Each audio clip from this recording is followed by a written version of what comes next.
All right, Bobby, we are sharing some videos of each of our school board members in the month of January for School Board Appreciation Month. So this will be heard by our students. We want them to know who our board members are, and Okay. by the community members. So first, tell us how long you've been serving on the board. I've been on the board, I think, around 18 years. I want to say 2002, something like that. So Not sure the exact date, but that's about right. a while. Yeah, yeah. And tell me about your background and your career in this area, and then what brought you onto the board within the Hewin Center. Let's see, I had been 2000, I had been president of the Rotary Club, and Linda and Jerry Brown had been on this board for many years, and they asked me to join the board. At that time, you know, it was just the Hewin Center for physically handicapped children. And of course, the school didn't come around till 2010, I think.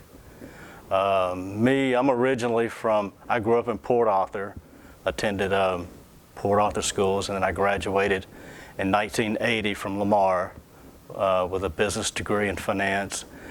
And I thought I wanted to be a banker, but those guys starved to death. So my first job out of school, I went to work for Ford Motor Credit Company in Beaumont. I did that for about 6 or 7 years and left that and got in the insurance business. And I worked for Employers Casualty. Employers Casualty was a workers' comp writer in Texas. And in 1992, they went out of business, and then I started an Allstate office. Did that for about 15 years. Left then and had an independent agency for about 10 years. And then I'm pretty much retired now. I still have a small book of business that I haven't sold yet. And so I'm still technically a licensed agent. Mm-hmm. Yeah. So in the past, almost 20 years that you've been serving on the board for the Hewin Center and the Bob Hope School, what's it been like for you? Has it been a rewarding experience? And, can you talk to me about maybe some of your memories as serving as a board member? Well, and I'm sure you've heard this from the other board members. The program declined for years and years from 2000 to about 2010 when the school came in.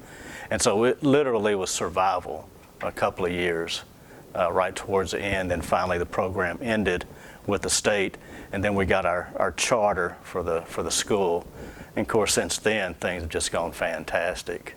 Expansion, enrollment increasing. Me personally, this is the only time I've ever been in a position of spending the public's money. And I feel like we do a good job, and we're pretty conservative, and that's the way I am personally. So it has been real satisfying to see something in this community be real successful.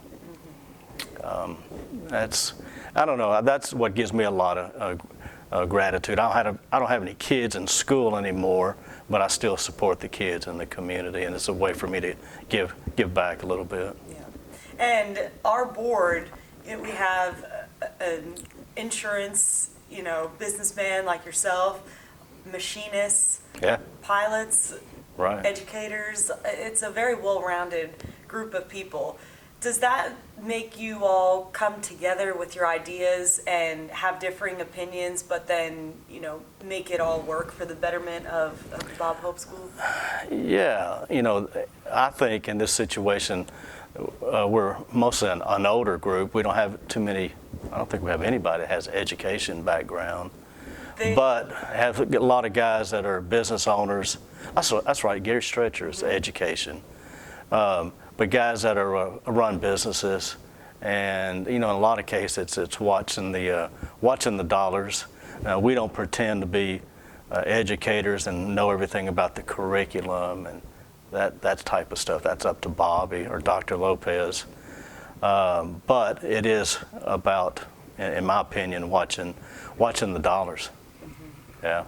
So, what message might you share with the community about our school, or what message might you share with the students who are watching these videos, just from your life experiences? Well, first of all, to the community, a lot of people still don't know about Bob Hope. And then they don't know exactly what a charter school is. They think there's still an opinion out there it's private school when it's not. So really, I guess getting the word out to the community and then promoting it to the school, to like local industry, that hey, we got this fantastic, successful school here. It's a plus for the community, whether you're looking at transferring somebody in here from another part of the country. It's something good to sell to that person, because if you just look at the numbers, the local school districts kind of get put down. So, but Bob Hope, Lamar University are some really good things, in my opinion. Do you have any message for the students? Well, I could, tell you my story. Basically, you can do anything living here. You can do anything getting a degree from Lamar University. I know some of the most successful people I know were not college graduates. Guys that own some of these construction companies here locally and that type of thing. So in my opinion, looking back at it, a college degree is probably overrated, and I'm saying that, and I have a degree, but if you want to be successful, you can do it. You might have to get out there and work, longer hours or whatever, but you can be successful. I don't care if it's painting cars or operating machinery. You can do well. Perfect. Thank you. Yeah. Okay.